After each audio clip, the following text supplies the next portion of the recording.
காரணத்துக்காக அஜித் குமார் இளைஞர் இருந்திருக்காரு. அதை பத்தி நீங்க தேசிய முற்போக்கு திராவிட கழகம் சார்பாக ஜூலை 5 மாபெரும் ஆர்ப்பாட்டம் நடக்குது.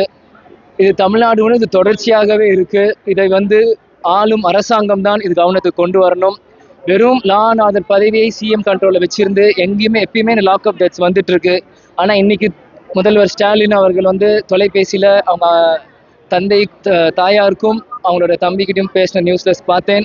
வெறும் ஒரு உயிர் சேதமானதுக்கு பிறகு முதல்வர் பேசுறது, துணை முதல்வர் பேசுறது, மினிஸ்டர் வீட்டுக்கு போறதெல்லாம் ஒரு பழைய காட்சியாக இதை நான் பார்க்குறேன்.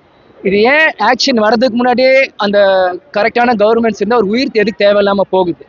ஒரு சந்தேகம் எடுத்துட்டு போறவங்கள அது என்னன்னு விசாரிச்சு உரிய நடவடிக்கை எடுத்தா பரவாயில்ல. என்னன்னு விசாரணை தெரியாம ஒரு நாய் ஒரு யாரோ ஒரு மிருகத்தை சித்திரவதை பண்ற மாதிரி மனுஷங்களை பண்ண உண்மையிலே கண்டிக்கத்தக்கது.